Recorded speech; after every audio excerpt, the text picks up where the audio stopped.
Hello guys, good morning. आता तुम्ही बघू शकताय माझ्या झाडाला एक सुंदर असं जास्वंदचं फूल आले.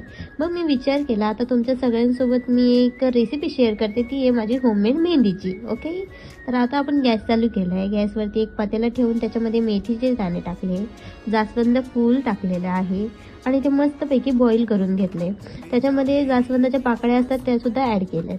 ते पूर्ण असं बॉईल करून घ्यायचं. बॉईल केल्यानंतर ही आपल्याला लागणारी सगळी सामग्री मी गोळा केलेली आहे. तुम्ही बघू शकता आपण याच्यामध्ये 7 ते 8 ॲटम्स इन्क्लूड करणार आहोत. हे आहे आपलं रोजमेरी हेअर ऑइल, भृंगराज पावडर, आवळा powder, hibiscus flower powder, shikakai powder, रिठा पावडर आणि माझी होममेड मेहंदी. आणि इथं आपण अजून ॲड करणारे व्हिटॅमिन ई कॅप्सूल. आता आपण एक लोखंडाचा बाउल घेतला. त्या बाउलमध्ये आपली हर्बल मेहंदी ॲड केली आहे आणि त्याच्यामध्ये आपण जे सगळे पावडर्स बघितले होते त्याचं एक स्पून इन्क्लूड करत आहोत. इथे आपण ऑइल पण ॲड केलं आहे, आपलं हेअर ऑइल, आणि त्याच्यानंतर हेअर टोनर सुद्धा ॲड करतोय, जेणेकरून केस खूप स्मूथ आणि सिल्की होतात आणि खूप शायनी होतात. आता आपण हे मिक्स करण्यासाठी यूज करणार आहोत आपण बॉईल केलेलं वॉटर.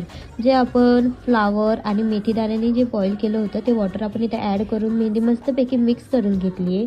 त्यानंतर आपण रात्री 1 चमचा मेथी दाणे आणि 1 चमचा जवस असं भिजत घालून ठेवलं होतं. ते ग्राइंड करून मस्तपैकी त्या मेहंदीमध्ये ॲड केलंय आणि ती फिरवून घेतली आहे. आता तुम्ही बघू शकता आपल्या मेहंदीचा फायनल लुक. पूर्णपणे नॅचरल आणि हेल्दी मेहंदी अशी तयार झाली आपली. त्याच्यानंतर आता तुम्ही इथे हेअर्स बघू शकता, खूप ड्राय आणि फ्रीझी असे हेअर्स झालेले होते मम्मीचे. ती मेहंदी आपण ॲप्लिकेशन केल्यानंतर तुम्ही बघू शकता हेअरचा कलरसुद्धा खूप नॅचरल आणि हेअरसुद्धा खूप स्मूथ असे दिसत आहेत. थँक्यू.